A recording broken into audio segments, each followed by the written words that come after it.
بسم اللہ الرحمن الرحیم۔ السلام علیکم طلبہ۔ آج ہم جماعت نہم کا سبق نمبر 11 قدر ایاز کا خلاصہ پڑھیں گے۔ اس سبق میں ہمیں مصنف نے بڑے خوبصورت اور مزاحیہ انداز اور بڑے دلچسپ انداز میں شہری اور دیہاتی زندگی کی بڑی بہترین انداز میں عکاسی کی ہے اور جا بجا تصنع اور بناوٹ کے رویوں پر طنز کیا ہے۔ آئیے خلاصے کا آغاز کرتے ہیں۔ کرنل محمد خان کو جو بنگلہ ملا تھا وہ باقی بنگلوں کے مقابلے میں خاصا شاہانہ طرز کا تھا، یعنی بڑا خوبصورت طرز کا تھا۔ ان کا بیٹا سلیم جو میٹرک کے امتحان سے فارغ ہوا تھا، وہ دوسرے دوستوں کے ساتھ کھیل کود اور دوسرے مشاغل میں مصروف رہتا تھا، ہر وقت ٹیلی ویژن دیکھتا تھا، اور سلیم کا ملازم جو علی بخش تھا وہ ہر وقت ان کی خدمت میں مصروف رہتا تھا۔ ایک دن علی بخش روتی ہوئی شکل لے کر کرنل صاحب کے پاس گیا اور پوچھنے پر بتایا کہ سلیم میاں نے ان کے دوست کی تواضع نہ کرنے پر انہیں بہت برا بھلا کہا ہے اور جاہل اور دیہاتی تک کہہ دیا ہے کہ انہیں مہمان نوازی کا سلیقہ نہیں آتا۔ اتنے میں سلیم میاں بھی آ گئے تو کرنل صاحب باتوں باتوں میں انہیں ایک دیہاتی کا قصہ سنانے لگے۔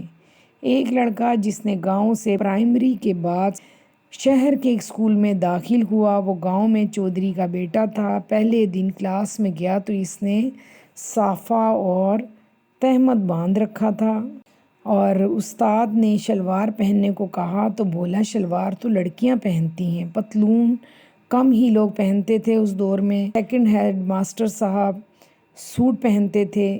ایک دن دسمبر میں چودھری کے ہاں ٹھہرنے کا فیصلہ کیا۔ لڑکے نے ماسٹر جی کو دروازے پر دیکھا تو ایک لمحے کے لیے چکرا گیا اور چوپال میں لے گیا۔ وہاں موجود آدمیوں نے ان کا حال احوال پوچھا۔ چوپال کے لیے مکئی کے بھٹے منگوائے گئے۔ انہوں نے چائے کی فرمائش کر دی تو چائے کے لیے تلاش شروع ہوئی۔ حکیم صاحب کے ہاں سے چائے مل گئی، مگر چائے بنانا نہیں آتی تھی۔ جیسے تیسے چائے بنائے گی، تواضع کی گئی۔ رات کو گھوڑی کے کھانسنے پر ماسٹر جی کی نیند بھی خراب ہوتی۔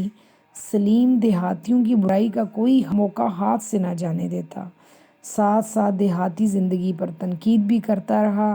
سلیم نے کہا ابا جان، اچھا ہوا آپ فوج میں آ گئے، ورنہ ہم بھی مویشیوں کے ساتھ سوتے، مسجد میں غسل کرتے اور چھوٹے چودھری کی طرح لوگ ہمارا بھی مذاق اڑاتے۔ کرنل صاحب نے بتایا کہ چھوٹا چودھری کالج میں گیا تھا، پھر فوج میں بھرتی ہو گیا۔ سلیم نے کہا پھر تو آپ اسے جانتے ہوں گے، اسے بلائیے نا، ہم بھی چھوٹے چودھری کو دیکھیں گے اور بالکل بھی نہ ہنسیں گے۔ کرنل صاحب نے سنا تو اٹھ کر کہا آؤ ملو چھوٹے چودھری سے۔ سلیم کھڑا دیکھتا رہا، پھر کرنل صاحب سے لپٹ کر رونے لگا، اور سلیم اور علی بخش کی آنکھوں میں آنسو تھے اور دل میں دیہاتیوں کے لیے محبت۔ جی طلبہ، یہ تھا ہمارا سبق نمبر 11 کا خلاصہ۔ اس سے آپ اچھی طرح سے یاد کریں۔ اوکے، اللہ حافظ۔